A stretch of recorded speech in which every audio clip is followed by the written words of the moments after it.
If we sound anything like your drums look, we're doing good.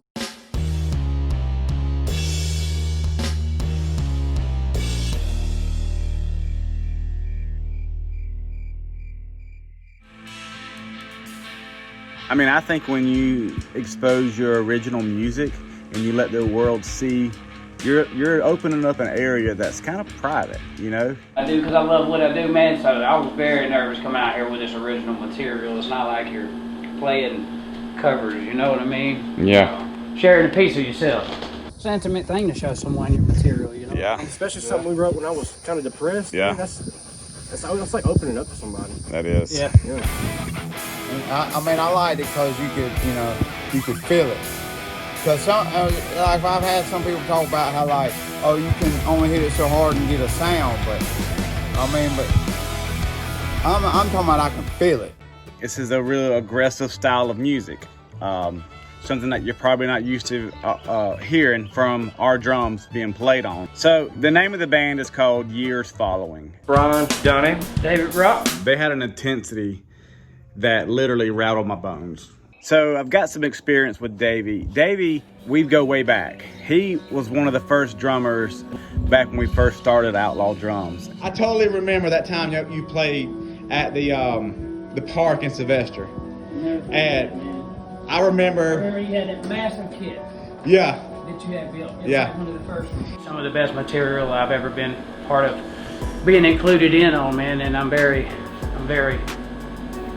stoked to be a part of this whole process, man. It's I think it's going to be a fun journey, man. I'm looking forward to the whole ride.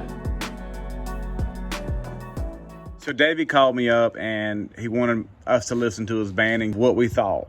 I thought it would be pretty cool to for him to come on in and get set up and. All right, pretty good. Boom. You sure you don't mind if I switch this pedal up? No. That sucker is insane. Yeah, it's to be small. It is loud. Yeah, because you can't play this type of music soft, and you kind of got to get into it. And I'm all about getting into something. You know, I love being passionate about what we do.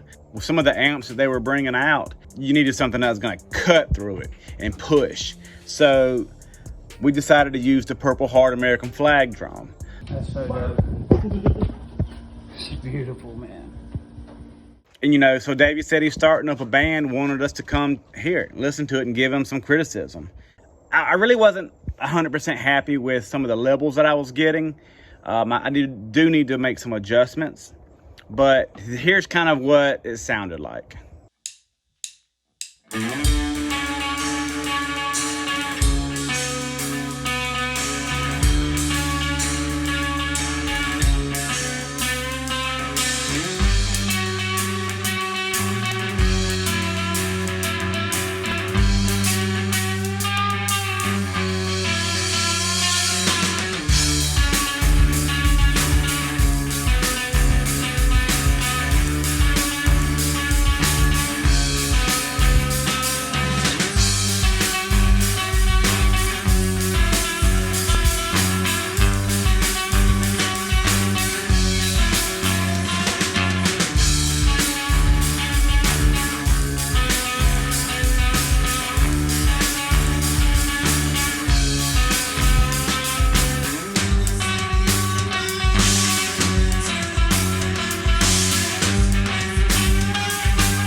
Hey, what do you think about that snare? That snare, man, I'm really speechless as far as how sensitive this snare is, man. I was, especially on the song Scratch that we played earlier, where the snare gets louder and kind of creeps on you, the response was there. And just the lightest or hardest touch, man, it's just sick.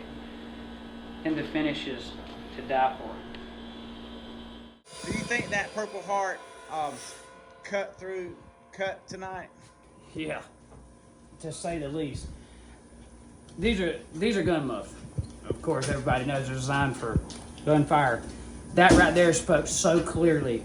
And normally I'd have to leave my ear kind of like halfway exposed on one side. I was able to completely tuck both ears and still get a clear sound of even the softest touch of that snare, man. It's phenomenal. That's the first time I've ever played a Purple Heart snare. I've heard of, DW doing it and this and that, but that bitch is a beast, man. It's sick. It was an honor to be able to play it, and whoever's getting that snare is going to be a very lucky individual. The bass does it. I like it. No doubt. It feels good. I would have played it. It was tuned different. I'm not a professional recording studio. I don't have a professional recording studio out there. I just kind of use what we have. So I just had a few mics kind of laying around. I just set them up. It was literally the first take that we did. And I thought they had a really good sound. I kept having to turn down the volume though, because they play with intensity. And they're passionate about their stuff, and when you create certain kinds of music, that stuff's personal. And to just let anybody hear it, it's hard, because you're literally yourself is out there, it's vulnerable. And that's a good thing. Yeah, I know it's not the most comfortable thing, but it's also a really good thing. It's just best just to jump out there and just do it and forget the rest. So I was very excited when they came down. And at one point, Davey took off his shirt, and I was like, holy shit, step back. It's fixing to bring down the walls. Yeah, because you can't play this type of music soft, and you kind of got to get into it. Finishing up, as everybody was just kind of loading up, we got to sit around and talk. Derek, he actually really liked them. I got Derek to come over. Derek's got a really dialed ear tones and sound and stuff like that. And these guys, they pushed. They had volume. I was standing in front of, just messing around with the guitar, and literally the hairs on my legs was just like pushed. You could feel the intensity. So I really wanted a snare, him to play a snare that would have volume. So the Purple Heart. The Purple Heart American flag drum, got it. That's the drum that he used, 14x7 segmented Purple Heart. That thing, it cut through amazing because it was so loud in there. Just having a muffle, you really want a drum that's very responsive and very bright. And it was, and I thought it was good. And it was good seeing them. I thought they sounded really good.